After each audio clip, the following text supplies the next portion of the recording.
Bonjour à tous, c'est Axel. Dans cette vidéo, on va essayer de comprendre la différence entre la bourse et le trading qu'on va appeler CFD lorsqu'on est débutant. Donc je vais essayer de vous expliquer ça avec des exemples concrets, quelques captures d'écran et je vais vous montrer également le passage d'ordre qu'on va pouvoir faire dans un courtier. Donc comme ça, vous pourrez un peu mieux comprendre les instruments financiers qu'on utilise lorsqu'on veut investir dans la bourse. Alors moi déjà en termes de ressources que j'ai à vous conseiller, c'est de regarder le film qui s'appelle The Big Short, parce qu'en fait c'est un concept assez particulier justement dans le trading CFD, le fait de shorter quelque chose, donc shorter une position, shorter un marché. On va essayer de le détailler dans cette vidéo, et une fois que vous aurez fini de voir cette vidéo, moi je vous recommande de regarder ce film, il est vraiment très intéressant et c'est basé sur une histoire vraie. Donc déjà, pour petit rappel, on va avoir différents marchés financiers, on va avoir les indices, on va avoir les ETF, les actions, les crypto-monnaies, le forex. Donc pour récapituler un peu le forex, donc c'est les devises, euros, dollars, etc. Les indices, c'est par exemple le CAC 40, le DAX 30. Les actions, c'est des parts d'entreprise. Et nous, on va plutôt se focaliser sur la partie actions. C'est plutôt les parts d'entreprise qui nous intéressent. Donc si je devais récapituler, on va avoir deux, on va dire, terrains de jeu, entre guillemets, selon votre profil. Donc si vous avez plutôt une vision moyen à long terme, vous allez plutôt préférer la bourse. Alors la bourse, ça vous permet d'être propriétaire de vos actions, c'est-à-dire que quand vous allez acheter un titre d'une société, eh bien vous serez propriétaire d'un bout de cette société. Et c'est important de bien comprendre puisque avec le trading CFD, ça va être vraiment différent. Le prix va être en devise, donc ça veut dire que quand vous achetez par exemple un titre de la BNP Paribas à 38 €, eh bien vous payez 38 € et vous avez une action de la BNP. On ne peut pas acheter de demi-actions en fait, on ne peut acheter que des actions entières. Pour être pleinement propriétaire de ces actions. Donc là, si vous achetez de la BNP Paribas, vous voulez 5 actions, ouais, et donc si elles sont à 38 €, eh bien il faut payer 38 € x 5, et c'est le prix, tout simplement. Ensuite, le concept de la bourse, c'est encore plus simple, c'est on achète bas pour essayer de revendre haut.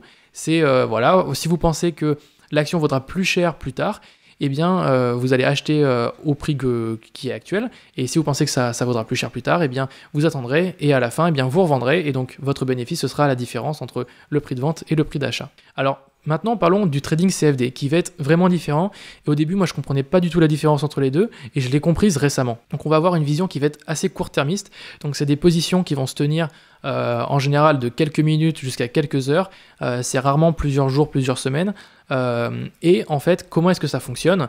Eh bien, vous allez passer des contrats, entre guillemets, c'est le terme, puisqu'on va voir justement la définition du mot CFD, un contrat que vous allez passer en, alors ça je montre juste après, en pariant soit sur la baisse, soit sur la hausse. Ça veut dire que si on fait la différence avec la bourse, vous allez vous dire dans votre tête, je pense que ça va monter, donc j'achète au prix actuel, et du coup je vendrai quand ce sera plus cher. Alors que là, le trading CFD, eh bien vous allez parier sur je pense que ça va baisser ou je pense que ça va monter. Ça veut dire qu'avec le trading CFD, eh bien vous pouvez faire de l'argent, vous pouvez gagner de l'argent, à la fois quand le cours baisse ou quand le cours monte. Donc en fonction si vous avez raison ou si vous avez tort, eh bien vous gagnerez de l'argent. Ce que je vous ai pas dit, c'est que le prix, ce qu'on va appeler le prix, entre guillemets, l'échelle, dans le trading CFD, on va appeler ça des pips, ce qu'on pourrait également associer à des points, ce qui est différent par exemple de la bourse où là on va plutôt parler de prix. Et enfin, avec le trading CFD, on va bénéficier d'un effet de levier, c'est-à-dire que on va plus, entre guillemets, s'exposer, plus prendre de risques. En gros, si je dois résumer, si vous avez par exemple 10 € sur votre courtier, eh bien vous pourrez, entre guillemets, emprunter de l'argent à votre courtier pour peut-être investir, mettons, 30 €, alors que ces 30 €, vous ne les avez pas techniquement. Et du coup, si le cours varie un petit peu, eh bien, comme la variation, comme vous avez emprunté de l'argent, eh bien, votre gain potentiel sera plus élevé, mais également votre perte potentielle sera plus élevée. Donc, il faudra bien faire attention à ça, c'est un produit qui est un peu plus risqué. Alors, le trading CFD, le mot CFD veut dire Contract for Difference, donc c'est pour ça qu'on va pouvoir soit parier à la hausse, donc on peut dire je pense que ça va monter, ou on peut parier à la baisse, je pense que ça va baisser. Et donc on a des termes en anglais, on va soit shorter, on va faire un short, ou sinon on va faire un long. Donc ça c'est les termes en anglais pour représenter ces deux manières de penser. Je vous donne un exemple concret, à cause du Covid en début d'année 2021, eh bien les investisseurs, ou du moins les traders, ont supposé que le CAC 40 allait vachement baisser et être impacté par la crise sanitaire. Et donc ce qu'ils ont fait, c'est qu'ils ont shorté le marché, et donc ils ont parié à la baisse, et donc ça a eu un impact, on va dire très concret, puisque le CAC 40 a divisé par 2, donc ce qui est vraiment un impact énorme sur le prix du CAC 40. Donc c'est pour ça que c'est assez dangereux, c'est quand même assez volatile. Pour essayer de comprendre un petit peu plus le trading CSV, on va avoir différentes composantes de cet outil-là. Donc déjà, vous allez avoir un type d'ordre. Donc soit vous allez acheter, soit vous allez parier à la hausse. Donc vous vous dites, je pense que ça va prendre de la valeur, ou sinon vous vendez, ça veut dire que vous pensez que ça va perdre de la valeur. Ensuite, vous allez définir le volume. Donc le volume, on va dire que ça va être le volume que vous voulez prendre.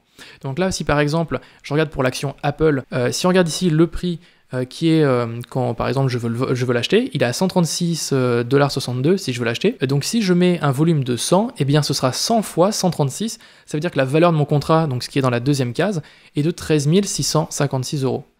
Ensuite, vous allez avoir le spread. Le spread, c'est une commission prise par le broker qui va être comptée en pips. Donc là, vous allez avoir 2 pips. Les pips vont varier en fonction, alors je crois que c'est assez technique, mais je crois que c'est en fonction du volume qui va être tradé en ce moment sur le marché. Donc c'est souvent, par exemple, à l'ouverture du marché que le spread va être assez élevé, et dans la journée, eh bien, c'est pas très élevé. Ensuite, on va avoir une commission qui va être appliquée. Donc ça dépend du marché sur lequel vous allez vous placer. Par exemple, sur le marché des actions, vous allez avoir une commission. Là, en l'occurrence, on est sur le broker XTB. Et par exemple, pour l'action Apple, eh bien, on va prendre une commission de 9€. Alors, c'est un petit pourcentage. Il faut regarder dans les tarifs de votre courtier. XTB, je crois que c'est l'un des moins chers, avec Interactive Brokers également. Vous aurez d'autres plateformes qui sont aussi intéressantes. On va essayer de voir justement les plateformes qui seront les plus intéressantes pour faire du trading et de l'investissement en bourse à la fin de cette vidéo. Donc voilà, ça c'est les composantes du trading CFD. Et ensuite, on va avoir 2 termes qu'on va essayer d'expliciter. Le premier, c'est le swap. C'est simplement un frais journalier qu'on va avoir lorsqu'on a une position ouverte. Ça veut dire que, imaginons, aujourd'hui, j'achète du Apple, imaginons. On peut voir que le swap journalier sur le Apple est de 1 centime. Donc ça veut dire que si je tiens ma position, c'est-à-dire que si je parie, imaginons que le prix va monter de Apple, je parie sur la hausse, et je tiens ma position 3 jours, eh bien, je vais avoir un frais de 3 centimes à payer. Alors là, c'est un frais qui est vraiment assez faible. Donc là, c'est un swap sur une action qui va être assez faible. Par contre, si je prends des positions, par exemple sur le Forex, avec des volumes plus importants, eh bien le swap ne va pas forcément être négligeable. Ça risque de monter plusieurs euros, voire dizaines d'euros, en fonction évidemment du montant que vous investissez. Donc il faudra bien faire attention. C'est un frais qu'il ne faut pas négliger, qu'il faut compter simplement dans ces frais qu'on va avoir. Enfin, on va avoir la marge.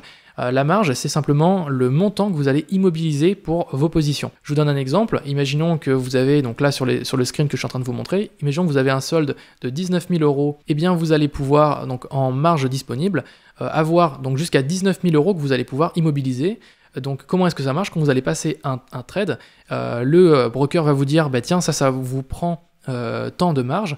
Et donc il ne faudra pas vous ne pourrez pas utiliser plus que simplement ce que vous avez sur votre broker. Donc attention, c'est très risqué de prendre en fait toute votre marge disponible, puisque si vous perdez de l'argent sur vos trades, eh bien là ça va coûter très très vite assez cher. Donc l'idée c'est de toujours d'avoir un niveau de marge très élevé, donc un gros pourcentage ici, et d'avoir donc une marge sur votre marge disponible assez basse, puisque si vous prenez trop de marge, eh bien vous allez vous exposer plus facilement aux fluctuations du marché. C'était le trading CFD. On peut voir que c'est des termes qui sont assez compliqués, on a plus de risques, et donc moi c'est ce que je vous conseille, vous allez avoir 2 stratégies différentes. Donc à vous de choisir celle qui vous plaît le plus. Moi personnellement je suis sur la stratégie de la bourse, donc c'est-à-dire un investissement long terme où je ne vais pas parier à la hausse, parier à la baisse. Pour moi je vais simplement acheter des actions en me disant tiens, je pense que dans le futur ça va monter, et je vais toujours acheter des actions, on va dire, sur le fait que ça va prendre de la valeur. Donc si je dois récapituler, on va dire la différence entre les 2 instruments, à gauche on va avoir le trading CFD où là on va avoir le spread, une commission supplémentaire et un swap journalier. On va pouvoir utiliser l'effet de levier, donc ça c'est grâce au trading CFD.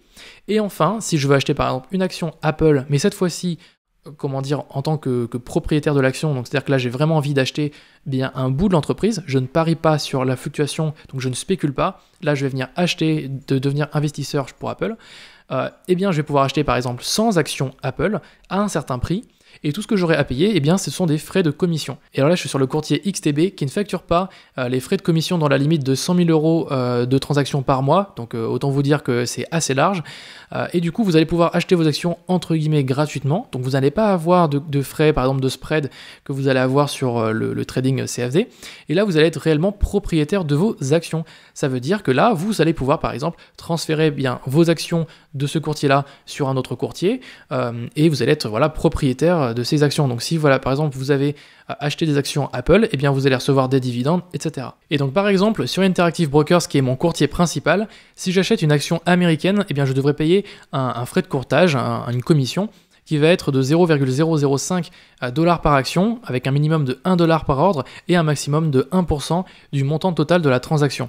Et donc par exemple, si on se rend sur mon courtier, ici j'ai acheté pour 500 $ d'actions Facebook, et en fait ça m'a coûté 501 $, ça veut dire que j'ai payé 1 $ de frais de transaction. Maintenant, on va faire un point sur les plateformes que je vous recommande de choisir pour votre compte titre et du coup faire de l'investissement en bourse. Alors vous avez donc ce choix-là, soit vous faites de l'investissement en bourse, donc plutôt long terme, soit de l'investissement CFD trading. Donc il faut bien comprendre la différence entre les deux. La bourse est sur le long terme, vous pariez sur le fait que les actions vont prendre de la valeur, alors que le trading, ça va être très court-termiste. Vous allez essayer de faire des analyses graphiques, des choses comme ça. Vous allez utiliser l'effet de levier, donc forcément les risques seront un peu plus élevés. Du coup vous allez pouvoir parier à la fois sur la hausse mais également à la fois sur la baisse, donc ce sont vraiment deux choses différentes. Pour la bourse, moi en termes de plateforme, ce que je vous recommande bien sûr c'est XTB, puisque vous aurez 0% de commission jusqu'à évidemment 100 000 € par mois, donc c'est assez large. Vous avez également Interactive Brokers qui est très bien également, qui est l'un des plus connus. Donc en fait XTB, Interactive Brokers, c'est vraiment les deux plateformes à privilégier si vous voulez investir en bourse sur le long terme. Vous allez avoir également DeGiro qui est vraiment pas mal, qui est assez récent, hein, ça fait depuis 2016, je crois, 2015 qu'ils existent. Je suis également client chez eux, donc vraiment une bonne interface. Après, j'ai jamais testé la partie trading chez eux, donc je ne sais pas ce que ça peut valoir. Vous avez également Trading 212, Revolut et toutes les plateformes un petit peu comme eToro, etc. Celles-là, je les mets, comment dire, entre guillemets, dans les plateformes à éviter si on peut. En fait, si vous voulez faire de l'investissement long terme, mais vraiment long terme, c'est-à-dire sur plusieurs années, voire des dizaines d'années, et investir des gros capitaux, moi j'ai vraiment tendance à vous conseiller des gros, des grosses plateformes comme XTB, Interactive Brokers, DeGiro, quitte à payer des frais, mais au moins vous allez avoir beaucoup plus de garanties sur vos fonds. Par exemple, sur Revolut, eToro, Trading 212, eh bien, vous n'allez pas être totalement 100% propriétaire de vos actions. Et ça, c'est important de le rappeler. Vous allez passer en fait une sorte de contrat avec votre courtier, par exemple Trading 212, Revolut, etc. Vous allez pouvoir acheter des fractions d'actions. Et en fait, comme vous achetez des fractions d'actions, ce sont eux en fait qui vont acheter réellement les actions. Ce ne sera pas vous à votre nom. Alors que par exemple Interactive Brokers, eh bien, vous allez acheter une action, c'est une action. XTB, c'est pareil, vous achetez une action, c'est une action. Ensuite, pour le trading CFD, moi je vous recommande XTB qui est l'une des plateformes les plus populaires, donc rien à dire là-dessus. Interactive Brokers également très connu, Trading 212 qui est pas mal aussi pour ça. Alors là du coup Trading 212 comme c'est là on parle justement de CFD, donc de contrat, là vous n'avez pas besoin d'être totalement propriétaire de vos actions, donc Trading 212 fait très bien l'affaire. Je trouve que l'analyse graphique est un peu moins bien que forcément XTB, Interactive Brokers, où là on va avoir beaucoup plus de détails. Moi je trouve que XTB c'est vraiment une bonne plateforme visuellement pour faire du trading plutôt. Ensuite vous avez DeGiro, donc j'ai jamais testé mais j'ai eu de bons retours dessus. Et donc là ce qu'on va faire dans cette vidéo maintenant, c'est qu'on va faire un passage d'ordre sur XTB. Donc cette vidéo elle est en partenariat avec XTB. Si vous souhaitez démarrer de l'investissement en bourse, donc c'est-à-dire sur le long terme, ou que vous voulez trader sur du court terme, donc avec les produits CFD, eh bien vous aurez un lien en description. Et donc on est parti pour faire un premier trade sur la plateforme d'XTB. Donc là ici à droite vous allez retrouver, une fois que vous aurez créé votre compte, eh bien le graphique donc de l'évolution du cours tout simplement. Ensuite en bas vous allez avoir vos positions, donc moi j'en ai aucune qui est ouverte, donc on va les voir juste après.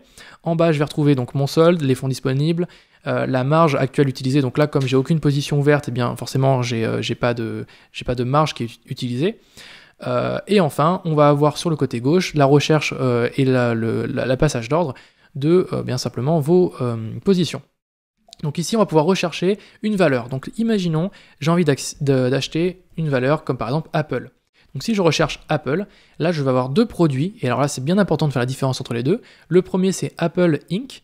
et le second c'est Apple Inc. CFD. Donc là ce sont deux produits différents.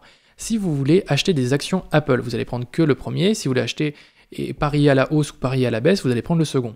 Donc on va d'abord démarrer par le côté trading un peu compliqué et on passera au côté investissement juste après. Donc ici, là je peux passer mon ordre directement ou sinon je peux avoir un peu plus de détails en cliquant sur le plus. Ensuite, on sélectionne notre volume. Donc par exemple, si je sélectionne 1, eh bien on voit que l'action Apple, elle vaut 135 $. Donc que comme je prends donc un volume de 1, la valeur de mon contrat, c'est, écoutez, 1 pip est égal à 1 $. C'est très très simple. Si maintenant je passe le volume à par exemple 10, 1 pip maintenant vaudra 10 $. Donc là, c'est comme si je prenais un effet de levier, donc x10 entre guillemets. et du coup la valeur de mon contrat sera de 1351 $. Donc on va essayer de prendre 100 pour bien comprendre la différence et les impacts que ça va avoir. Donc si je prends 100 comme volume, là on peut voir déjà que mon spread a augmenté, donc là il est à peu près à 1,65 centimes, donc on peut voir que le PIP du coup varie, des fois c'est 1, des fois c'est 2. Ensuite la commission, par contre celle-ci elle est fixe mais c'est un pourcentage, donc là je vais avoir moins 0,08% de commission, donc 8,92 €. Donc là déjà rien que si je passe l'ordre, eh bien j'aurais perdu quasiment 8 €. Donc en fait il faudra absolument que j'ai déjà une performance sur mon trade. Ensuite je vais avoir un swap journalier qui va être donc assez faible, c'est moins de 1 € par jour. Ça c'est pas très grave. De toute façon la position on va jamais la garder très longtemps. Et donc ensuite on va pouvoir paramétrer si on veut faire un stop loss ou un limit loss ou limit buy. Donc ça on va pas rentrer dans les détails. On va essayer d'exécuter un ordre juste pour voir ce que ça donne. Donc si je dis que je parie à la baisse. Donc je vais dire OK, on me dit tiens ça me coûte tant en commission, je fais OK. Donc là mon ordre a été passé et donc j'ai une position qui a été ouverte ici, donc un volume de 100 et on peut voir que directement mon bénéfice, donc là il est de moins 19, donc là ça va très très vite, donc c'est pour ça que ça fluctue vachement, c'est assez dangereux. Donc là chaque chandelle représente 1 minute, donc là ici on peut voir ici dans ma vue que moi j'ai pris la vue à 1 minute, donc M1 c'est minute, donc ça veut dire que chaque bougie représente 1 minute. On va avoir le point le plus haut qui représente la valeur maximale que vaut l'action dans cette minute. Le point le plus bas c'est quelle est la valeur minimale que vaut l'action dans cette minute. Ensuite on va avoir la chandelle, donc la chandelle elle va avoir ici cette première ligne, ça va être quelle est la valeur d'ouverture, donc au début de la minute combien est-ce que vaut l'action, et à la fin de la minute combien vaut l'action. Donc là, regardez, on a ouvert notre position à 135,20, donc ça c'est le prix à laquelle on a acheté notre action. Et si on regarde le graphique, actuellement il est à 135, donc 0,7, 0,8. Et bien cette petite unité, donc 0,7, 8, 11, etc., c'est un PIP. Et donc en fonction de la variation du PIP, eh bien on gagne ou pas de l'argent. Donc là, quand le PIP, quand la valeur remonte, on perd de l'argent, puisque nous on a parié à la baisse. Et donc il faudra attendre que ça diminue pour peut-être enregistrer un gain. Donc là actuellement on est en négatif, on est à moins 20 €, donc on va attendre quand il y aura une baisse, on pourra fermer notre position. Et donc tout ça c'est du trading, donc c'est assez compliqué. Moi ce que je vous conseille c'est de bien utiliser des comptes démo pour bien prendre en main les outils avant d'utiliser votre propre argent. Et attention donc évidemment avec les effets de levier, ça vous permet de gagner gros mais aussi de perdre gros. Donc faut faire attention, et moi c'est pas spécialement ce que je recommande, moi c'est pour ça que je base plutôt ma stratégie sur de l'investissement boursier long terme, donc du coup je ne vais pas aller sur le marché CFD, mais je vais plutôt aller acheter des vraies actions, enfin en tout cas des actions complètes. Donc je vais par exemple aller sur XTB, rechercher Apple, et donc là je ne vais pas choisir Apple CFD mais Apple Inc. tout simplement directement, et là quand je vais ouvrir le petit panneau, eh bien on va voir que l'ordre que je vais pouvoir exécuter va être différent. Là je ne vais pas pouvoir vendre puisque je n'ai pas d'action, donc en fait je ne vais pas pouvoir parier, en fait c'est pas le même terme. Là ici on va acheter une vraie action, donc on peut voir également que je ne peux pas acheter non plus de bout d'action. Là si je veux acheter 1,2 je ne peux pas, donc je suis obligé d'acheter un volume entier, donc par exemple 2 actions, 3 actions, 4 actions. Si j'en achète 10 par exemple, ça va m'acheter donc à peu près 1300 $ d'actions. Je ne vais pas avoir de frais de commission puisque là on est sur XTB et donc jusqu'à 100 000 € de transactions par mois, je n'ai pas de frais de commission. Et donc je vais pouvoir passer mon ordre gratuit, voilà, je vais faire acheter. Et donc là, j'ai acheté mon action Apple. Donc là, c'est une vraie action Apple que je viens d'acheter, que je pourrais après, pourquoi pas, transférer sur un autre courtier. Par contre, mon Apple CFD, là, je ne pourrais pas le transférer sur un autre courtier puisque c'est un contrat que j'ai passé avec XTB. Donc en fait, ce sont bien deux choses différentes. Il faut bien comprendre la différence entre les deux. Et alors j'ai une petite question à vous poser. Chez quel courtier est-ce que vous êtes ou est-ce que vous avez envie d'aller et dites-moi pourquoi. Est-ce que c'est par rapport aux frais? Est-ce que c'est par rapport à l'interface que vous trouvez peut-être plus jolie, plus facile à utiliser? Est-ce que c'est par rapport aux outils financiers que vous avez dedans? Donc est-ce que vous avez plus d'analyse technique chez votre courtier? Ou est-ce que c'est pour d'autres raisons? Donc dites-moi ça en commentaire. Et pour ma part, je suis chez tous ces brokers, Interactive Brokers, DeGiro, Revolut et Bourse Direct. Donc pour vous expliquer un petit peu plus pourquoi est-ce que je les ai choisis, je vais avoir par exemple DeGiro sur la plateforme sur laquelle j'ai commencé, tout simplement parce que la plateforme était la plus simple à utiliser. Et du coup ça me permettait de bien prendre en main l'outil. Il y avait pas mal de produits disponibles dessus et les frais étaient assez faibles. Ensuite, j'ai remarqué que DeGiro, donc c'était très bien, mais Interactive Brokers était l'un des meilleurs sur le marché, en tout cas ceux que je connaissais. Et donc c'était une plateforme sur laquelle beaucoup d'investisseurs recommandent d'aller, surtout quand on commence à vouloir investir de grosses sommes, donc quand on a un gros capital qu'on veut après faire fructifier.